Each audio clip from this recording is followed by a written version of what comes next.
बिस्मिल्लाहिर्रहमानिर्रहीम। अस्सलाम वालेकुम व्यूअर्स, कैसे हैं आप? तो अल्लाह की फजलो करम से आपकी दुआओं से मैं ठीक हूँ। उम्मीद करती हूँ आप भी ठीक होंगे, खुश होंगे और हैप्पी लाइफ गुजार रहे होंगे। तो आज मैं बहुत ही मज़े का शरबत बनाने जा रही हूँ, गुड़ का और इमली, और इसके साथ मैंने लिया है ठंडी सी तुखमलंगा। ठीक है, ये इन तीनों चीज़ों की जो तासीर होती है वो बहुत ही ठंडी होती है, क्योंकि ये हमारे जिगर के लिए बहुत ही मुफीद होती है। तो इनका जो पानी है वो आप बना के ज़रूर ट्राई कीजिएगा, बहुत ही टेस्टी बनेगा। तो मैंने गुड़ लिया है 1 पाव, तो इसको मैंने बारीक बारीक काट लिया है। ठीक है, छुरी की मदद से मैंने इन्हें काट लिया है।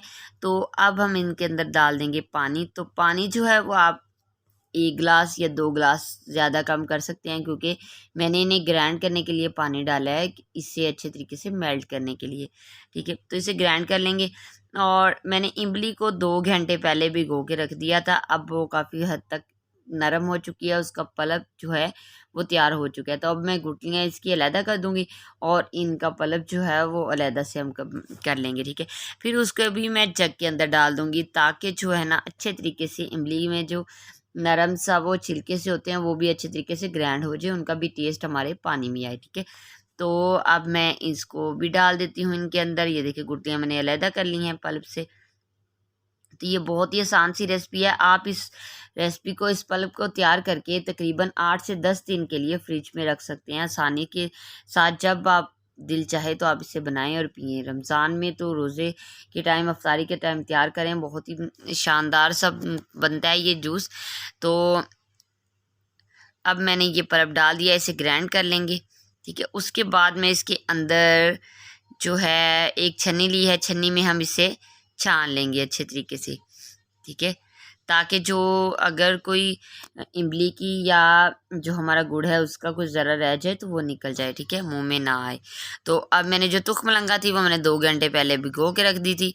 तो 2 घंटे, कुछ देर पहले भी भिगोएं तो ये हो जाती हैं, लेकिन मैंने इमली के साथ ही इन्हें भिगो के ढक के रख दिया था। ठीक है, तो ये गिलास में डाल लेंगे। इसके बाद हम इसके अंदर डालेंगे बर्फ़। ठीक है, तो बर्फ़ जो है, चलें पहले पानी नहीं पहले डालना, पहले हम बर्फ़ डाल लेते हैं, ताकि जो ना हम अगर उसके ऊपर पल्प डालेंगे तो फिर वो बर्फ़ जो है थोड़ी सी पिघल जाएगी, मेल्ट हो जाएगी, तो फिर हमारा जो जूस है वो बहुत ही मज़े का टेस्ट देगा। ठीक है, जल्दी ठंडा हो जाएगा।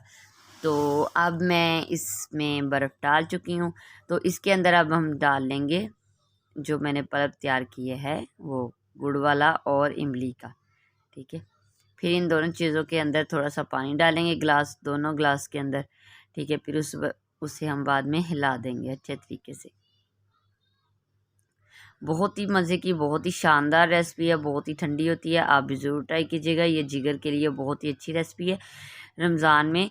तो आप ज़रूर ट्राई कीजिएगा। तो अगर आपको रेसिपी अच्छी लगे तो चैनल को सब्सक्राइब, वीडियो को लाइक शेयर करना मत भूलिएगा। साथ ही बेल आइकन के बटन को ज़रूर प्रेस कीजिएगा, ताकि हर आने वाली वीडियो आप तक पहुँचे। नेक्स्ट वीडियो तक इजाज़त दें। अल्लाह हाफ़िज़।